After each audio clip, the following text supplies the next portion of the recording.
It's the total day, the total week, really, of nutritional and food intake that dictates how all of this balances out in your toddler or picky eater's diet. You want your child to grow up healthy and strong, but all they want to eat are chicken nuggets and French fries.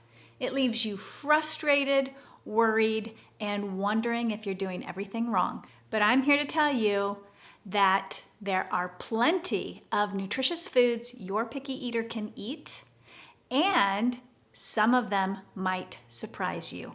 In this video, I am reviewing 13 of my favorite foods for toddlers who might be picky, and some of them are store-bought, so they're very convenient, and some of them have homemade alternatives.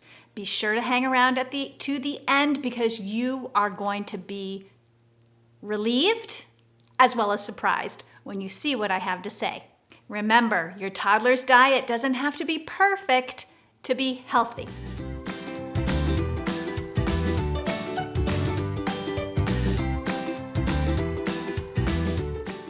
So let's get going. Here are 13 of my favorite, surprisingly nutritious foods for your toddler. Veggie chips. So these are typically made from a vegetable powder or a vegetable flour. They are rich in vitamins A and C and can be a good source of fiber. So you can get them conveniently in a packaged source, or you can make them on your own. So you want to take a potato, a sweet potato, beets, thinly slice them, toss them in a little bit of olive oil, and bake them.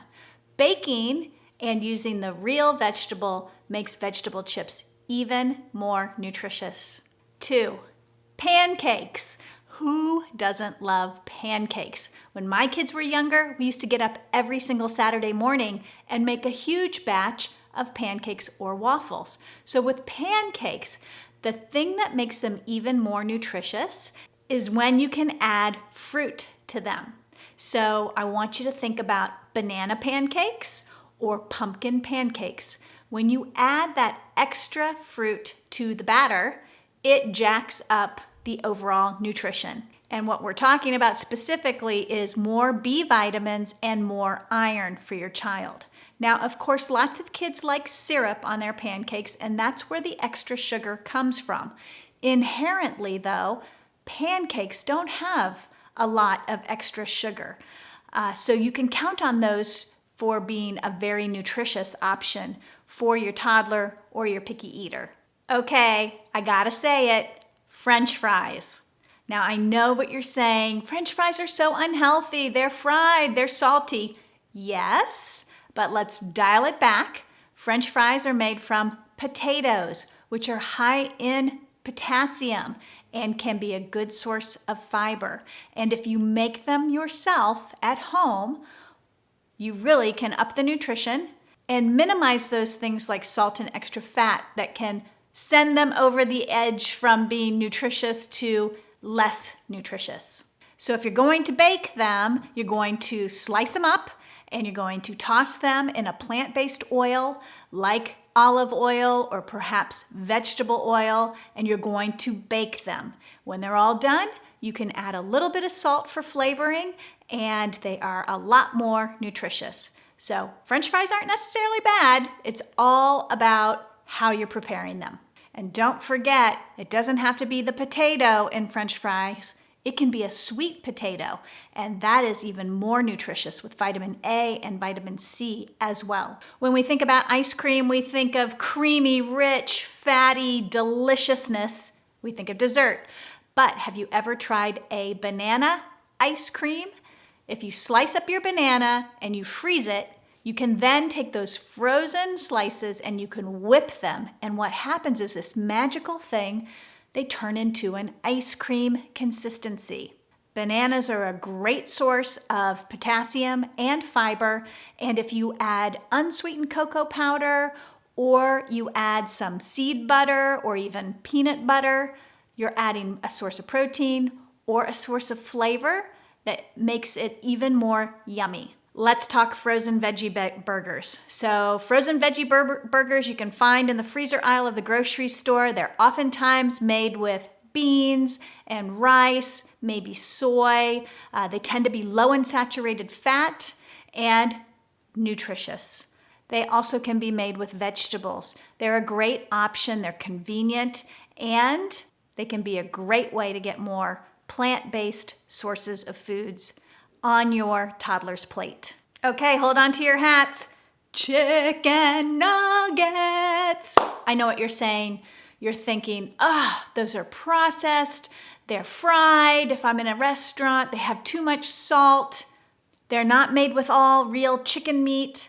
Well, what I have to tell you is that there are brands that do use the full breast of the chicken, that do use a baking process, but even better is the fact that you can make these at home, especially if your picky eater toddler loves chicken nuggets. Why not make a homemade version? To do it, you're just going to take chicken breast or chicken tenders and shape them, cut them up so they're in the shape of a chicken nugget. You can toss them in panko, oats, Parmesan cheese. You can mix those things up to create a coating, and you just pop them in the oven and bake them. They are yummy. Pizza.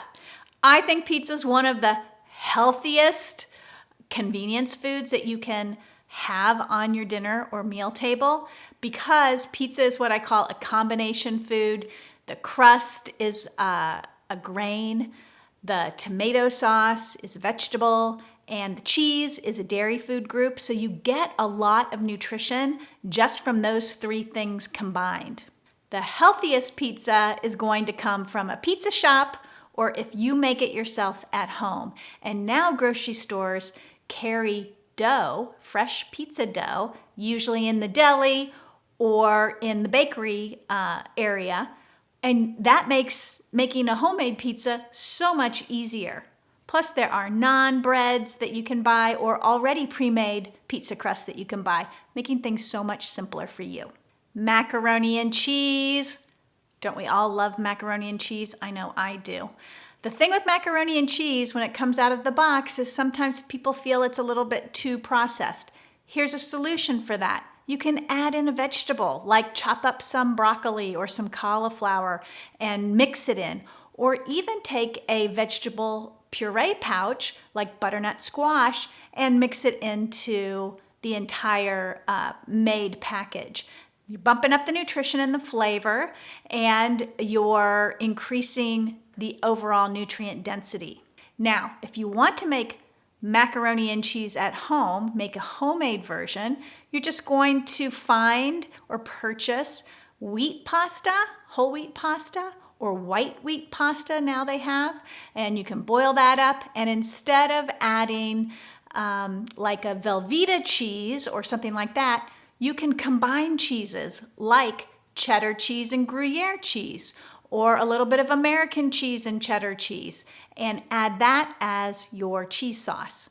One of my personal favorites, and I know that this was a favorite of my own children when they were growing up, is a grilled cheese sandwich. So typically grilled cheese is made with white bread and American cheese.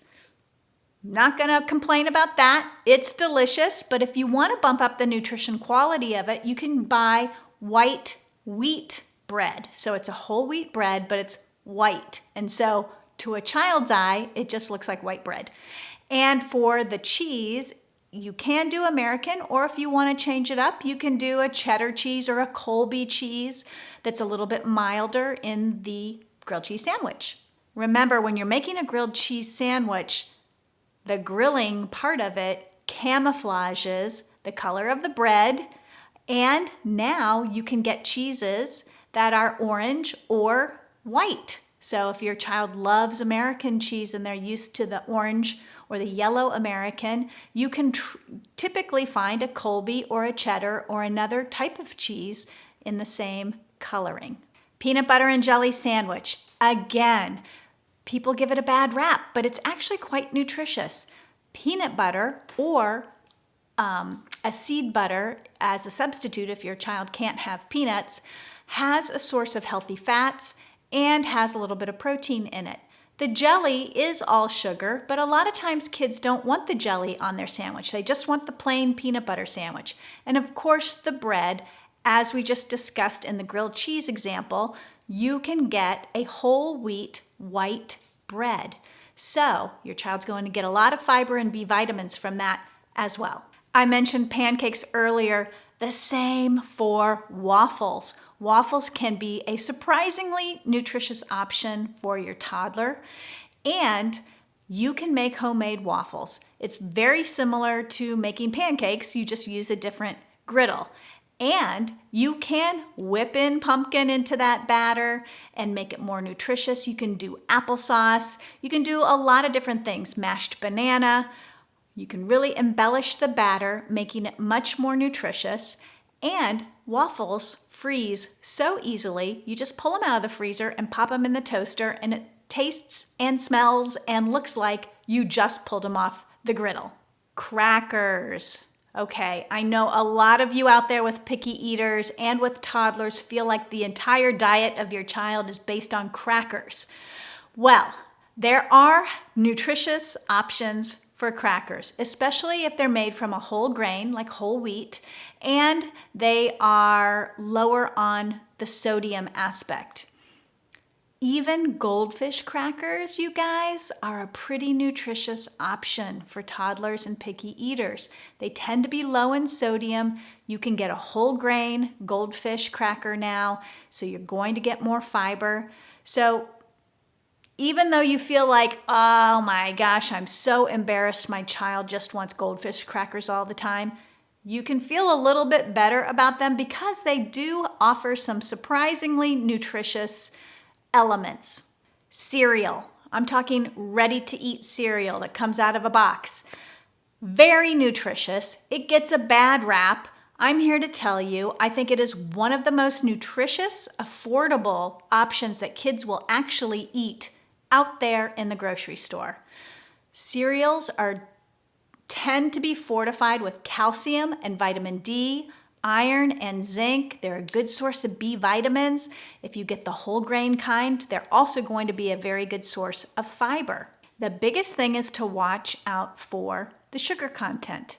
However, in the scope of the entire day, and when you're adding milk to the cereal, you really are sort of mitigating that sugar. So you don't have to worry too much about the sugar content of cereal. My best advice is just to hang on to the fact that it's very nutrient dense, and when you add milk to cereal, you're adding more protein, calcium, and vitamin D. It's the total day, the total week, really, of nutritional and food intake that dictates how all of this balances out in your toddler or picky eater's diet.